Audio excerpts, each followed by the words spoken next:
Ah, Dragon Ball games. If you're anything like me, you've spent countless hours yelling Kamehameha at your TV, hoping your neighbors didn't think you were summoning a demon.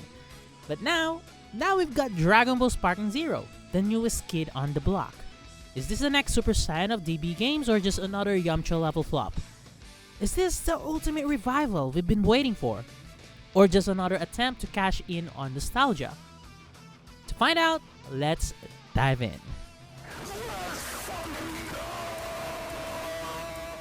First up, let's take a trip down memory lane. Back in the day, Budokai and Tenkaichi were the undisputed champs of DB games. I mean, these games had it all. Button mashing that gave you hand cramps, super attacks that took 10 minutes to charge, and Goku screaming louder than my alarm clock.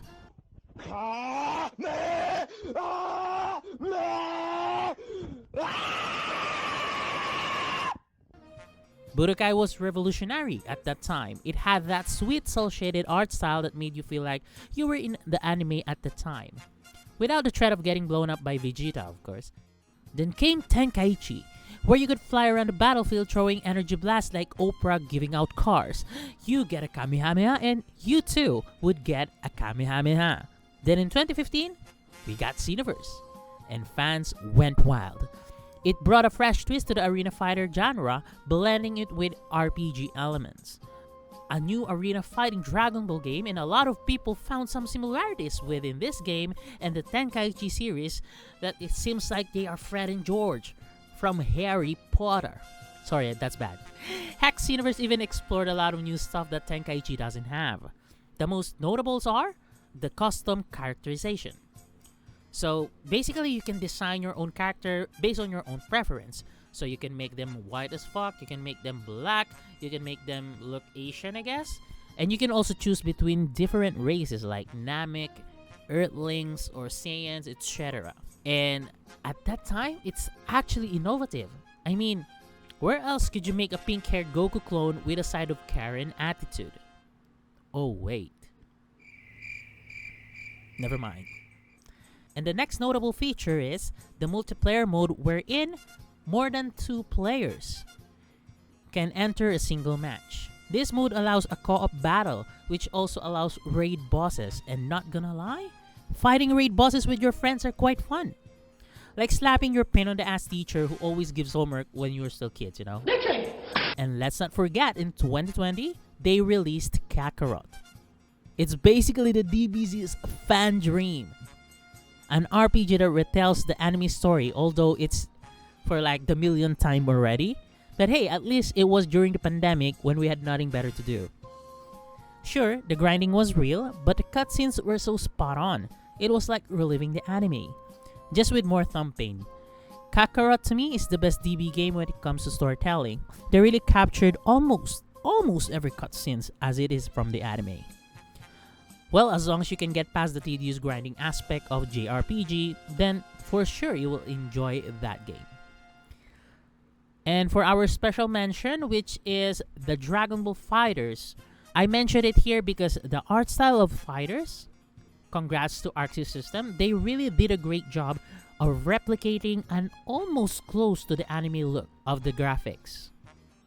Even though the models they use are 3D, it looks very anime because in Xenoverse in Kakarot, you can still see the hint of the models being 3D. I mention it here because it's related to Sparking Zero's art style too. And fast forward to 2024, we've got Dragon Ball Sparking Zero, the new shiny toy in the DBZ game family. And oh boy, does it look good. I mean, look at this game. It's like they poured all their budget into the graphics and not into Goku's hair gel. But before we go to the meaty part, let's talk about first where Sparking Zero kind of underperformed. At least to me. The main point that I think, or the main thing that I think they kind of underperformed, or is lackluster to me, is the campaign or the story mode. It's basically a glorified PowerPoint presentation. I mean, even Tenkaichi 3 on the PS2 had a more dynamic story mode. Sure, some of the cutscenes are great, but 80% of it? Slideshows. It's kind of a shame because if they just gave it a bit more push, just a little bit more, we'd be looking at a contender for the best DB game ever. Again, I'm not asking for a as perfect cutscenes like the Kakarot did. All I'm saying is just reduce the amount of slideshows because to me it's way too much. It's kind of off-putting already. Okay, so some people may agree with me, some people may not. It's okay. Let's agree to disagree, okay? I'm just saying my criticism that they can improve if ever they decide to make another Sparking Zero, you know? So now that it's out there, let's now go straight into what Sparking Zero does right.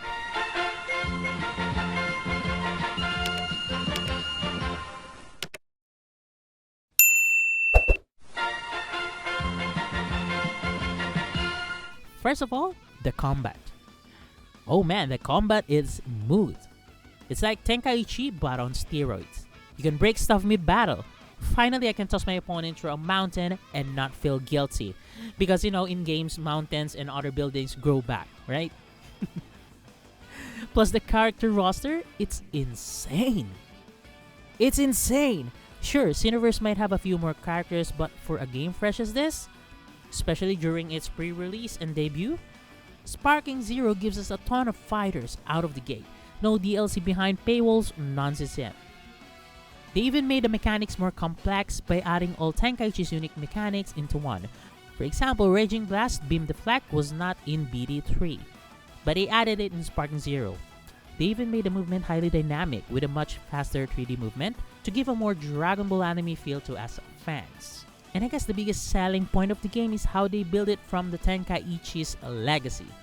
They took all the best parts of Tenkaichi, added some tricks from games like, as I've said earlier, Raging Blast, and made the 3D game movement even more fluid. You can deflect beams now, something Tenkaichi 3 didn't have, and it feels like you're finally inside a Dragon Ball fight, especially when you start playing online. Just be prepared to see a lot of Vegito and Gojitas in every rank matches because, you know, they are overpowered. Everybody knows that. It's like Multiverse of Madness, but with more fusions. And also, Yaji fucking Roby. We're not gonna talk about that here, okay? You know what I'm talking about. So what about the fans and the critics comparison or reception?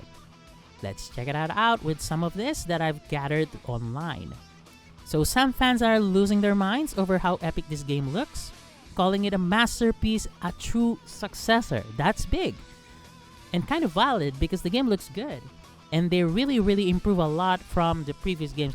They didn't really alter or change it, but they improved the mechanics of the previous game, which is BT3, I guess. While the other people, they're not that impressed, you know? Some of them said the mechanics are hard and the controls are not responsive enough.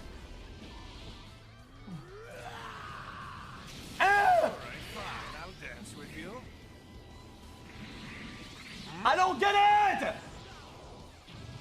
What's the mechanic, dude? I don't understand it, man! Which is fair because, to be honest, Tenkaichi or Budokai Tenkaichi is kind of hard to master because there's a lot of options when fighting and there's so many buttons that you can choose from that does different things, or button combinations too. So I imagine that there's more button combinations in Sparking Zero than the previous games, so it means there's more complexity to it, therefore there will be more people that will complain how hard the game will be. While some critics, on the other hand, are somewhere in the middle. Some say Sparking Zero is a love letter to the DB games we grew up with. Others claim it more like a nostalgia cash grab, where it's plagued by tons of overpowered characters.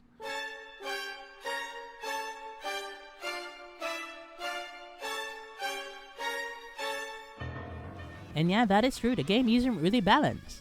But let's be real, Tenkaichi wasn't balanced either. Because it's not meant to be. It's about giving you the feeling like you're in a Dragon Ball anime fight yourself. And in Dragon Ball, everyone's overpowered.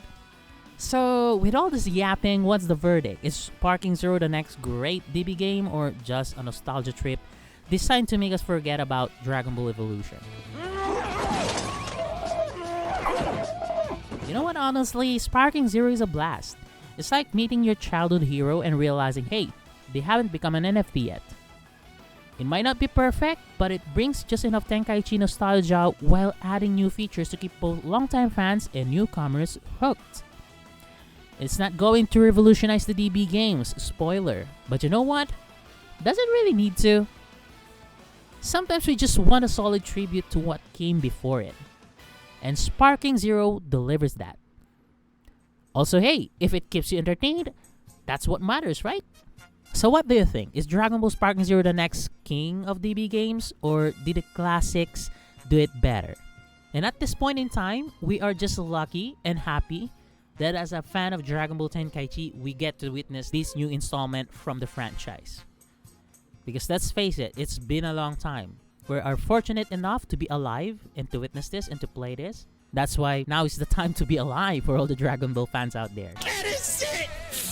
That's what I live for, man! This is what I live for, dog. Come on, man. Quit playing with me. So what do you think? Is Dragon Ball Sparking Zero the next king of DB games, or did the classics do it better? Let me know in the comments. Alright, that's it for today. If you enjoyed this video, don't forget to smash that button, hit the notification bell, and subscribe.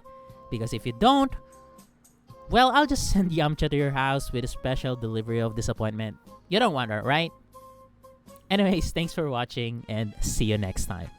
Peace. But this crazy. This crazy. Life worth living, man. Life worth living. Life worth living, man. I don't know what to say. Wow. Wow. Incredible.